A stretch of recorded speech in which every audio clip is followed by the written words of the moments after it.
Hello everybody, welcome to the latest edition of Conceptual Astrophysics, a series of videos in which we show how to set up and solve introductory astronomy problems. I'm your host, Dr. Christopher Sorolla. Today we're comparing apparent sizes of the moon and sun.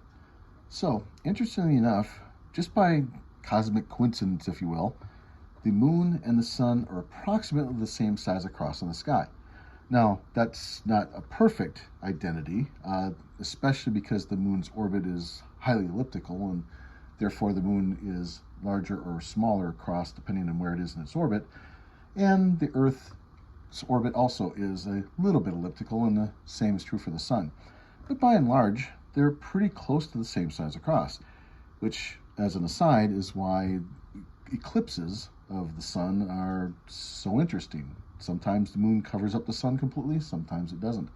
In any case, what we're after is something a little bit different than worrying about eclipses. We're after this.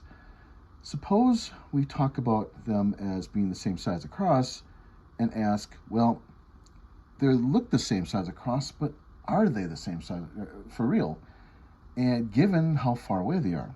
And to kind of get after that idea, let's sketch this out a little bit. So, imagine we put the Earth right here. So the astronomy symbol for the Earth, just by the way, is a circle with a little crosshairs about it like that. So if you see that anywhere, that's what that's talking about.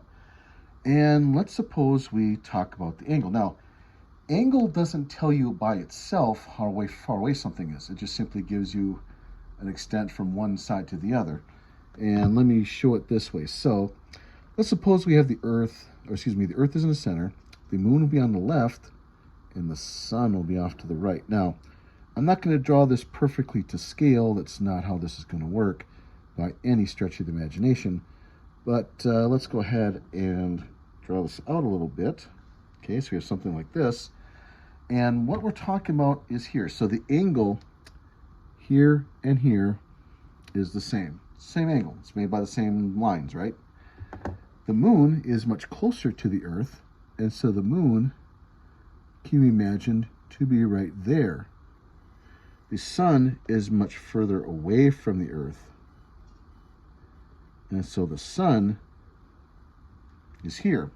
What you can tell right away, hopefully, is that the distance from here to here for the moon is a lot less. It's a lot closer to us than, say, the distance from the Earth to the sun.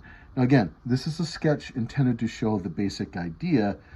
This is not to scale. If we do this to scale, we probably wouldn't be able to fit all of everything we want to see onto this paper. It's just too large for that. But still, it gives us the right kind of idea. So, the first person to notice this, by the way, seems to have been an ancient Greek named Aristarchus. And he concluded from his studies of angles of the moon and sun and the Earth in the sky that the sun was at least 20 times bigger across than the moon. Now, the conclusion that the sun is a lot larger across than the moon is correct. The actual number, it's off a little bit, but he's got the right idea. Well, what is the actual number? How much bigger across is the sun compared to the moon, and how do we go about figuring that out? So let's think about this. So the angle here, and remember from a previous video, this is our symbol for angle, is approximately equal to the diameter of our object divided by the distance to the object, okay? So it goes like that, right? And this works, by the way, if the angles are small. Half a degree is a small enough angle for this to be a correct statement. I am shading a little bit of the discussion just to shorten it up, but that is the general case. Now, this is a general statement. What we want is to have this statement for both the moon and the sun. So what we really want to do is arrange it like that. Before we get there, let's write down what we know. So, known and unknown, the angle itself is about half a degree. Turns out we actually won't use this for our calculation, but we'll go ahead and write it anyway. The distance from the moon to the Earth is 384,000 kilometers, like that, little d for distance. And the distance from the Earth to the sun, on average, is not quite 150 million kilometers. So we get these numbers here like this. Okay, so that's our setup. All right, so with that in tow, let's go ahead and do some calculations. All right, so what we want to do then is note that this angle is the same for both, which means we can say it this way. The angle is equal to the diameter of the moon divided by the distance to the moon, like that. But the angle is also equal to the diameter of the sun divided by the distance to the sun. Now in this case, we're using capital D to stand for diameter. So little d is distance, as we've already indicated. Capital D stands for diameter, like that, all right? So now we're not asking you to calculate or just to figure out the actual physical number for the diameters of the moon and sun. Matter of fact, you could go look those up anyway, right? That's not the point. The point here is to compare and contrast them. So what we want to do is compare the diameter of the sun to the diameter of the moon. How do we do that? So let's write this back down over here so we can play with it a little bit. So moon diameter over moon distance, and sun diameter over sun distance, like that. Okay. Now I want to compare distance or diameter of sun to diameter of moon. So divide both sides by the diameter of the moon. All right. Let's do that. And if I do that, then I'll have diameter of the sun divided by diameter of the moon on one side. Now I'm not done yet, so we're not quite there, but that's one step, right? So essentially I'm going to take this diameter of the moon and move it over here, right? Now I don't want the distance to the sun hanging out here either, so I want to multiply both sides of my little formula by the distance to the sun, like this.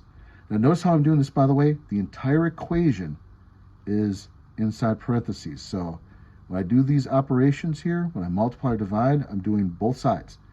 So diameter or distance to the sun cancels distance to the sun on this side, but then shows up over here. Long story short, looks like this. Okay, so with that in mind, we could set up a calculation. And I'll round off to give you kind of a feel for it, but let's go ahead.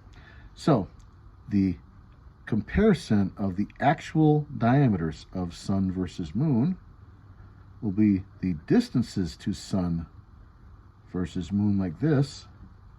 So 149 million plus kilometers here compared to 384,000 kilometers here. And if I round off this a little bit, because that's all we need to do, get a number about 390. Or, if I really want it off, 400. What does this mean?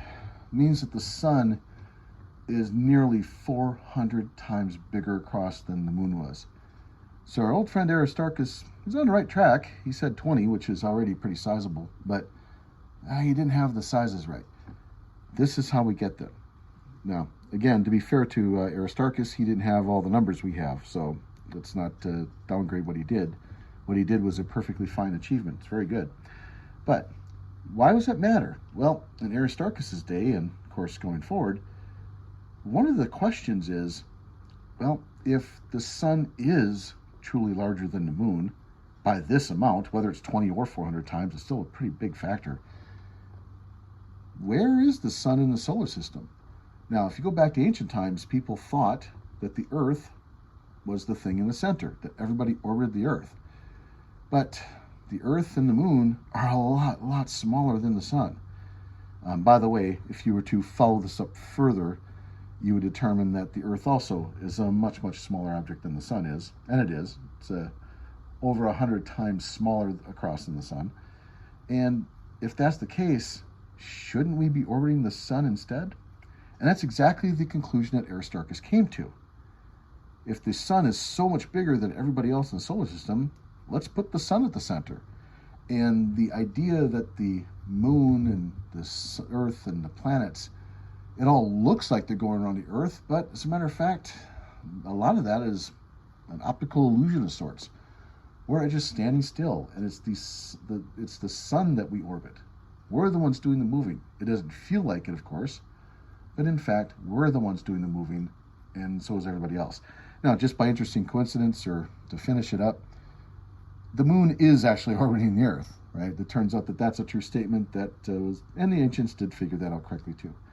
But if you're wondering about, say, the heliocentric versus geocentric ideas, well, one of the big arguments is that the sun's bigger, and that turns out to be the case.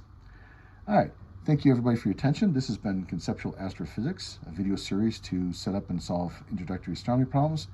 I'm your host, Dr. Christopher Sorolla, thanking everybody for your attention today, and clear skies.